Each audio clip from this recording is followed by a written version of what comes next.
안녕하세요. 저는 고등학교 1학년 조재민이라고 합니다. 제가 이번에 해볼 것은 이제 우리나라 역사의 이제 비극이라고 할 수 있는 6.25 전쟁에 대해서 한번 설명을 해보려고 하는데요.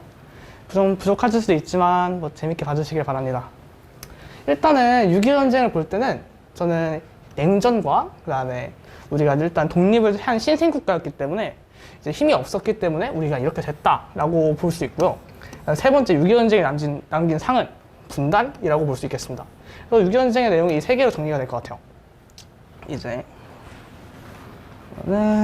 자 6.25 전쟁의 내용을 확인하려면 일단 저희는 왜 우리가 이제 3.8도선으로 이제 군정으로 바뀌었냐를 알아야 됩니다. 일단은 소련이 2차 대전 중에서 이제 경각심을 가지게 된 사건이 있어요. 그게 뭐냐면 이제 원자폭탄이 투하가 되면서 일본이 항복할 기미가 보이기 시작한 겁니다. 그래서 소련이 그때부터 아시아에서 이제 영향력 확대하려고 하는 뭐라고 해야 될까? 이제 경각심을 가지게 돼요. 이 기회를 놓치면 영향력 확대하지 못하게 되겠다. 그래서 이제 2차 대전이 이제 세판전에도 점점 끝나가고, 그다음에 이제 독일이 항복하게 되면서 베를린 동독과 서독으로 분할이 되고, 이제 점점 공산 진영과 민주 진영 간에 이제 점점 감정이 격화가 되는 거죠. 그래가지고 이제 냉전이 시작되려고 하는 게 이제 6.25 전쟁의 시발점이라고 볼 수 있겠습니다. 소련이 이제 개입을 하게 되는데요. 만주작전이라고 아십니까? 만주작전이 뭐냐면은 소련이 이제 뭐라고 해야 될까? 아시아에서 영향력을 확대하기 위해서 일본에 대해서 선전포고를 한 이제 작전인데요. 이게 뭐냐면은 소련의 여기 보면은 이제 만주 있잖아요. 만주하고 몽골 국경에서부터 이렇게 이제 소련의 대규모 극동 전선군이 한반도 쪽으로 이렇게 내려오게 되면서 일본에 대해서 완전히 일본을 밀어내고 아시아에 영향력을 확대하려고 한 작전이었습니다. 그래서 이제 보통 관동군이라고 하면은 일본에서 가장 강한 부대인데 이게 너무나 약하게 무너지면서 아시아가 완전히 삽시간에 소련군 손아귀에 넘어갑니다. 특히나 만주도 그렇고 한반도 북한 지역이 너무나 쉽게 넘어가 버려요. 그래서 이제 소련군이 진짜로 계속적으로 진격을 하게 되고요. 그다음에 이거에 영향을 미친 거는 소련이 2차 세계대전 때부터 썼던 종신돌파 전술이라는 게 있어요. 이게 계속 되게 중요한데, 왜냐면 이 종신돌파 전술이 있었기 때문에 이제 우리나라가 145태가 일어날 수 있게 됐고, 그 다음에 되게 미국이 이제 소련 공산권 국가들하고 고전을 면치 못하게 되는 이유가 이 종신돌파 전술에 있습니다. 이 종신돌파 전술이 뭐냐면 말 그대로 전선이 깔려있는, 이게 보통 이렇게 싸우는 곳을 종심이라고 하거든요. 이 종심을 이제 보통 한번 공격을 하게 되면 점점 전선을 뒤로 미루면서 종심 방어를 하게 됩니다. 방어를 지연전을 펼치게 되는 거를 폐화하는 전술이 종신돌파 전술이라고 볼 수 있어요. 그러니까 이제 한 곳에 여러 번의 공격을 계속해서 가해가지고 종심을 천천히 뚫어내는 방법이죠. 방어선을 돌파하는 소련 공산권 특유의 전술이 종신돌파 전술이라고 할 수 있겠습니다. 이제 보면은 이제 미국이 한반도에 진출하지 못했는데 만주작전으로 일본군이 너무나 빠르게 무너지게 되면서 소련군이 완전 38선 위쪽을 완전히 점령하게 됩니다. 미국도 예상하지 못한 일이었어요. 이 정도로 일본의 관동군이 쉽게 패배할 줄은. 그래서 이제 38도선 부근으로 미군 군정과 소련 군정이 들어서게 되는데요. 이제부터 좌우합작위원회 이런 것처럼 빙구 선생님도 그렇고 열심히 여기를 어떻게든 통일 국가로 만들어 보자 라고 했는데 그게 많이 힘들었죠. 왜냐면 일단 미국 같은 경우는 소련과 타협을 할 수가 없어요. 왜냐면은 이제부터 냉전이라고 하는 완전 거의 전쟁과 비슷한 정도로 긴장감이 돌았기 때문에 이제 특히나 이런 것에 대해서 소련군에 대해 양보를 할 수가 없었습니다. 또한 이제 도미노 이력이라고 해서 이제 뭐라고 해야 될까, 한 지역에 있는 국가 공산화가 되면은 그 이후부터 다른 지역에 있는 국가가 전부 다 공산화가 돼버리는 이제 이런 이론을 미국이 전략적으로 채택하게 되는데요. 이제 그것 때문에 이제 한반도가 한 번도 되게 공산권 영향이 강했단 말이에요. 왜냐하면 우리나라가 이제 독립운동 할 때도 그렇고 사회주의권 영향이 강했는데 미군 입장에서 이거를 그대로 냅두면은 그냥 소련 쪽 그대로 넘어가게 된다는 생각을 하게 되는 거예요. 그래가지고 우리나라를 계속해서 그 미군이 와가지고 강압 통치를 하게 되는 그런 상황이 지속될 수밖에 없었습니다. 그래서 이제 여기 이런 상황을 보면은 우리나라는 완전 강대국들의 냉전이라는 특수 상황 아래에서 갈갈이 찢기면서 이제 뭐라고 해야 될까 완전 유린당하게 되죠. 그래서 이제 냉전의 각축장이라고 볼 수 있고요. 세 번째, 6.25 전쟁의 개전입니다. 이거 6.25 전쟁 같은 경우 초반에 우리가 엄청나게 빨리 밀렸는데요. 완전 여기서 이제 그냥 삽시간에 3일 만에 서울이 함락되고 낙동강까지 그냥 여기서 그냥 강을 끼고 방어하게 해야 되는 이런 엄청나게 빠르게 우리나라가 파죽세를 물려온 북한군에 의해서 그냥 말 그대로 처참히 무너지는 그런 거 그렇게 됐는데 이것의 이유는 이 세 가지로 정리할 수 있게 되겠습니다. 이걸 보면은 자, 북한군의 뛰어난 준비입니다. 북한군은 소련에서 군사고문단이라는 걸 받아. 이 군사고문이라는 거는 이제 직접 한 특정 국가에 군대가 직접 들어가진 않지만 장교 같은 걸 파견을 하는 거예요. 그래서 군사훈련을 시켜주고 거기에 대해서 군사적 능력을 높여주는 거죠. 북한은 소련한테 이 군사고문단을 받으면서 이게 소련에서 개발된 T-34라는 전차라는 거거든요. 이게 2차 대전에서 엄청난 활약을 했던 전차인데 이거를 받으면서 요거에 대한 운용 전술을 엄청나게 익히게 돼요. 그래가지고 이제 준비를 열심히 했고, 이게 소련의 전차들입니다. 이거하고 이건 SU-76이라고 하는 소련 자주포인데요. 이제 이거 두 개가 북한군의 주력 전차였다고 볼 수 있습니다. 그래서 전차를 받았고, 그 다음에 북한도 이 소련에서 종신돌파 전술이라는 걸 받아요. 이 공산권 애들 투규인데, 이것도 북한군이 열심히 연마를 하게 되면서 우리나라를 파죽시설을 밀어버리죠. 근데 그에 반하는 우리나라의 전술은 어땠느냐? 그냥 처참했습니다. 일단은 전차를 잡으려면 그 전차를 잡을 수 있는 무기가 있어야 하는데 이것도 없었어요. 이건 뭐 M1이라고 해가지고 미군의 대전차포인데 일단 이렇게 해가지고 이것조차 제대로 들고 있지도 못했고 실제로 미군에서 받은 바주카포 이런 거 같은 경우도 있는데 이거는 T-34의 이 북한군 전차에 대해서 제대로 관통조차 못하고 그냥 아무런 쓸모가 없었습니다. 이제 우리나라 그렇다고 전차가 있었느냐? 전차도 없었어요. 전차도 없었고 북한은 소련에서 군사고문단을 받아서 뛰어난 훈련을 했다고 했지 않습니까? 근데 우리나라는 그런 것도 하지 못했어요. 말 그대로 그냥 총체적 난국이었던 거죠. 그래가지고 그냥 완전히 훈련된 군대와 훈련도 안 된 민병대가 싸우게 된 거예요. 그래가지고 우리나라는 북한에게 파죽지세를 밀려나게 되고 잠시만요.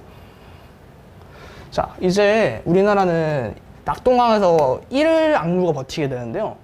이제 그렇게 버티는 시간 동안 이제 유엔 안보리에서 유엔 안전보장위원회에서 이제 한국군에 참전을 다국적군이 참전하게 됩니다. 그때까지 우리가 낙동강에 시간을 끌었고요. 이제 참전하게 되면서 메가더를 필두로 여기 인천에다가 상륙을 하게 되는데요.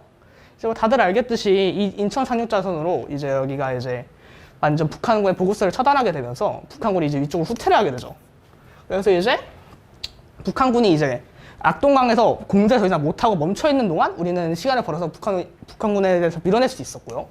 그 다음에 이거 인천 상륙을 하기 위해서 여러 가지 여기 예를 들면 장사해변에 상륙작전을 한 장사상륙작전 같은 경우 이제 여러 가지 희생이 있었기 때문에 인천 상륙작전이라는 거대한 작전이 가능했다고 볼 수 있습니다. 그 다음에 여러 가지 연막 전술들을 펼쳤는데요. 그 인천 상륙작전을 하기 전에 예를 들면은 원산에 상륙한다던가 이런 거짓 무전들을 막 북한에 흘려보냅니다. 그래가지고 북한이 이제 그거에 대한 제대로 된 준비를 못하게 완전 혼돈을 주게 되죠. 그래서 이제 결론적으로 인천 상륙전쟁이 크게 성공을 하면서 우리는 이쪽으로 완전히 밀고 올라가게 됩니다. 자, 세 번째.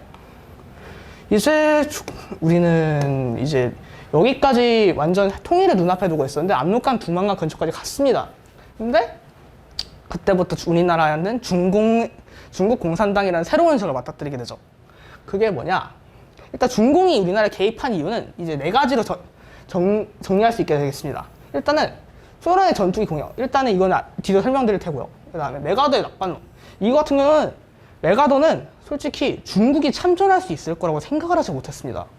왜냐하면은 중국은 그 전까지 내전 중이었는데요. 그걸 내전이 끝난 지도 얼마 되지 않았는데 이 세계 최강의 미군과 싸울 수 있을 거라고 메가더는 상상조차 하지 못했죠.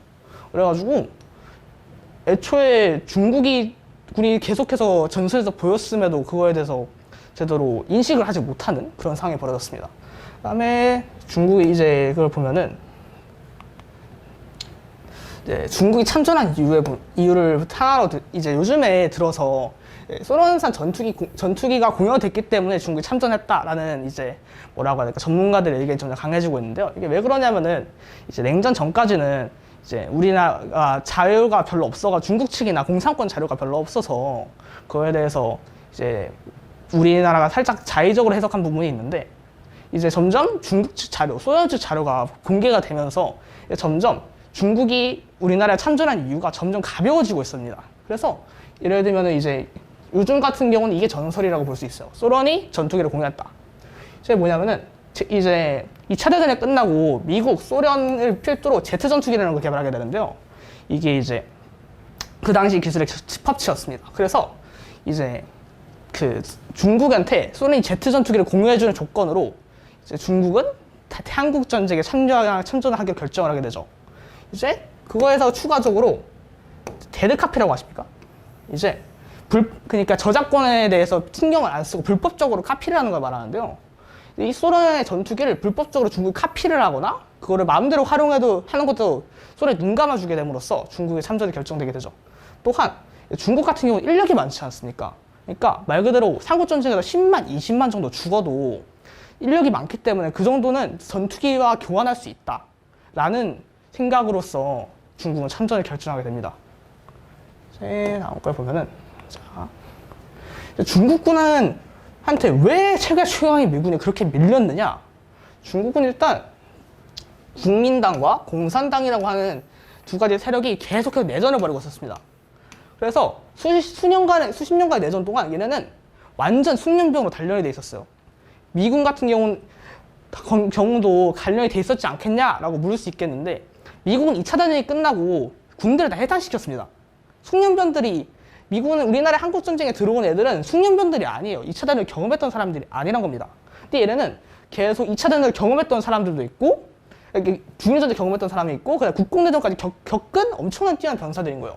그래서 이거를 이제 이런 이유로 우리나라 파죽지세로 밀려나게 되죠. 그 다음에 중국은 중국식 종신돌파 전술이라는 걸 쓰는데요. 얘네는 말 그대로 소련은 여러 번에 의해서 공격을 한다면 얘네는 한 번에 다 몰려가는 겁니다.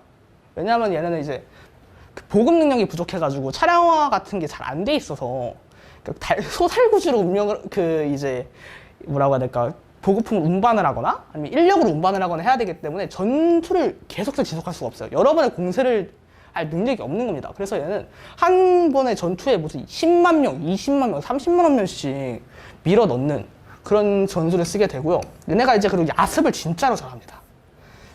이제 예를 들면은 야간에 총을 든 사람이 있고 필이나 꽹과리 든 사람이 있거든요. 그런 야간에 그렇게 필이나 꽹과리를 치면서 갑자기 수십만 명이 달려드는 거예요. 한 방어하고 있는 곳에. 그럼 그 사람들이 어떤 생각이 들겠습니까? 공포스럽죠. 그러니까 애초에 그때부터 얘네들은 이제 자기들이 잘하는 전술인 거예요, 이게. 왜냐면은 이제 자기들 미군에 비해서 항공 능력도 딸리고 그러니까 항공기가 뜰 수 없는 밤에 대규모로 우리가 인력이 많으니까 인력을 갈아 넣으면서 전시를 하는 거예요. 그래가지고 미국이 이거에 대처를 진짜 잘못합니다. 자, 이제 145태를 볼 수 있는데요. 이제 우리나라는 이제 압록강까지 밀려 내려갔다가 중공군한테 밀려 내려오면서 이제 서울까지 뺏기게 돼요. 이제 그 이유는 예를 들면은 미국은 이제 압록강을 전진을 했을 때 겨울이 오게 되는데요. 얘네는 방안에 대한 준비가 아예 안 돼 있었습니다. 예를 들면 여기 같은 경우도 지금 눈 오고 있는데 이것도 거의 다 면이 한 겹이거든요. 그래서 엄청나게 얼어 죽어요, 미군도. 그리고 이제 무기가 되게 미국은 중공군에 대한 준비가 안 돼 있었습니다. 왜냐면은 미국에 쓰는 무기 중에 M1 이제 카빈이라는 소총이거든요. 이 소총이 중공군이 입고 있는 방한복을 못 뚫는 거예요.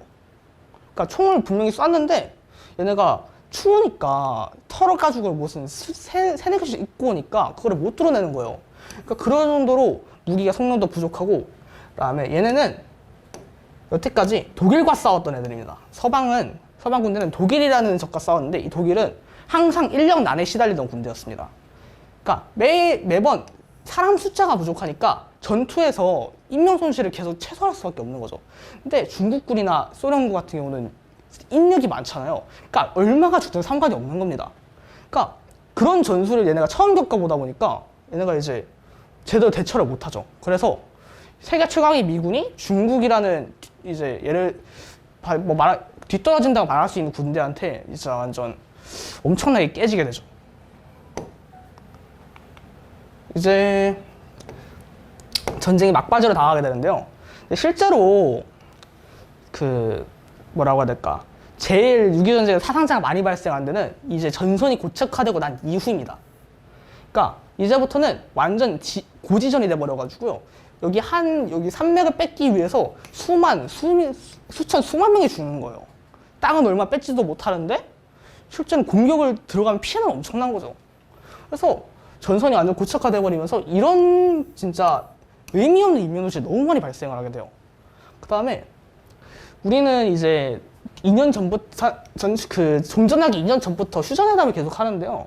근데 이게 도대체 휴전선을 어디다 그어야 될지 그런 걸 애초에 정하지를 못해서 계속 질질 끌리면서 우리는 이 조그만한 땅을 빼앗기 위해서 수천 명이 죽어나가는 그런 현상이 계속해서 발생하게 되죠. 그 다음에 결국에는 이제 종전이 되게 되는데요. 나중에 되면 이제 종전을 했는데 우리는 종전이라기보다는 휴전이죠. 제가 말을 잘못했는데 휴전을 하게 됩니다. 근데 우리가 요즘에 이제 북한에 대한 이런 휴전 상태가 길어지다 보니까 이 휴전을 종전이라고 여기는 사람들이 있는데 우리는 휴전을 한 겁니다. 종전이 아니라. 그러니까 언제든지 전쟁이 재개될 수가 있는 상황인 거예요. 그래서 우리는 결국 결론적으로 6.25 전쟁을 했는데 서방의 방심, 우리나라의 제대로 된 준비 부족 그런 것들로 인해서 완전 이제 통일할 수 있는 기회도 놓치고 간으로 갈라지게 된 거죠. 여기서 보면은 이제 제가 마치면서 얘기를 하게 될 텐데요. 이제 우리는 이제 북한이라는 주적과 전쟁을 했던 국가잖아요. 이런 국가들과 이제 엄청나게 긴 국경을 맞대고 전쟁을 준비해야 되는 전쟁 상태랑 비슷한 상태를 살고 있죠. 근데 이제 우리가 한국 전쟁에서 초반에 준비를 제대로 못해서 그 정도 밀려났던 것처럼 우리가 방심을 하면은 언제든지 전쟁이 일어날 수 있고 끔찍한 상황이 벌어질 수 있습니다.